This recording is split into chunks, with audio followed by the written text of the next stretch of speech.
The loaf and the knife. I was on the last bus going down Willesden Lane one Wednesday night. I was going to stay with a friend that way. I was upstairs looking down on the street below when I heard this awful coughing. So I looked round, and it was the Bakerloo Flea woman, the woman who knew, all about those wasps and all that. I don't believe it. I said, "Oh, no," she said, "can't keep her out of each other's way, can we? It's becoming a habit, isn't it?" Don't like your cough, I said. "Do you think I do?" She said. "I suppose not," I said. "It's not as if it's the only thing I'm bothered about," she said. "Oh, don't tell me," I said. "You've got what is it, a plague or something?" "Slugs, I know.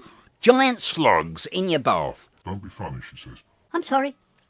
She didn't say anything, so I asked her myself. "Well, what's bothering you?" I said. "Oh." "It's only a little thing."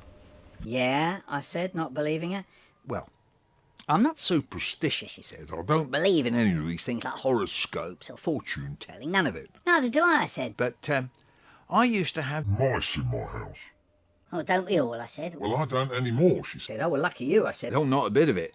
"I'd give anything in the world to have one or two of those little devils back if I could." You want mice? You actually want mice? I said. Look, "I can do you a favour any time." I've never really said thank you for telling me those stories.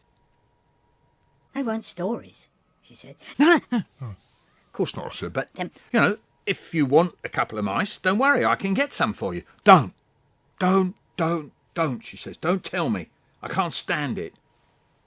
Funny, I thought. There's this woman who scared the wits out of me, telling me about giant wasps and giant fleas, and here she is getting jumpy about a few little mice. Something very strange must have happened to her. I didn't say that to her, though. Instead, I said, "So "You don't want any new mice, then?" Wouldn't make any difference to me now." "It's too late." Too late for what? The picture in my eye. You can't wipe that out. "Wipe what out?" I said. The woman looked as if she was kind of in a dream, but she went on talking. "Yeah, and it's not as if that old lady didn't warn me either. She said she'd do it, so long as I promised I wouldn't watch her while she was doing it. But I couldn't stop myself, I had to. You know how it is. Someone says to you, you can have what you like, so long as you keep your eyes shut. You shut your eyes, you wait, before you know you've done it. "You're peeping." Oh, dear. And it happened to me, and I wish to God it never had. "And she warned me, mind." "I'll do it for you, girl," she said, "but whatever you do, don't watch me, or you'll be cursed for the picture of it in your mind till you die." And she was right. "Who?" I said. "Who are you talking about? What happened?" Oh, it's nothing really, she said. "Oh, come on," I said. "You can't just leave it like that." "I warn you," she said. "You're a fool to ask." "Why?" I said. "Because it'll live in your eye like it's lived in mine." "I'll risk it," I said. Right.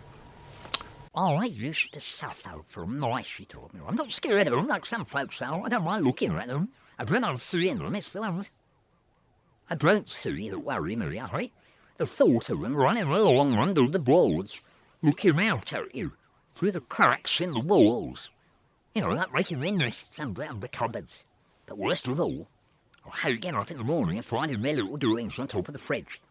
So, I lay traps, ordinary traps, the ones that snap shut so hard that, they could break your finger while you're seeing them.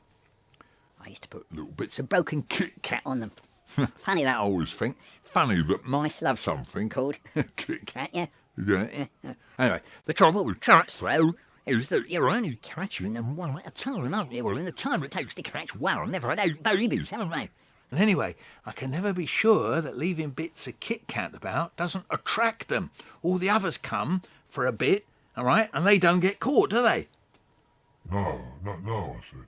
So I got the rat catcher in. He put little cake trays all round, full of what looked like sawdust and wood shavings. He was a very nice young man, I thought. Well, it's too nice to be bothering himself all day long with how to kill mice and rats and bed bugs and things.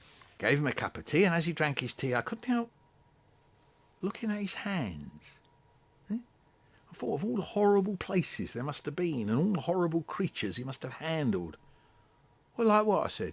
"Lice," she said. "Dead lice." Anyway, we left the little trays The mice who eat this poison misread and they'll just keel over and die until the whole lot cop it. Where, I say to him? Well, he says, Wherever they're going about their business. You mean I'm going to have dead mice all over the place, dying under my floorboards or in the middle of the kitchen floor? Oh no, he says, this stuff burns them up. you won't get no smell neither, like I said. They gobble it up, Keel over, then stuff the poison, right? Burns them up from the inside.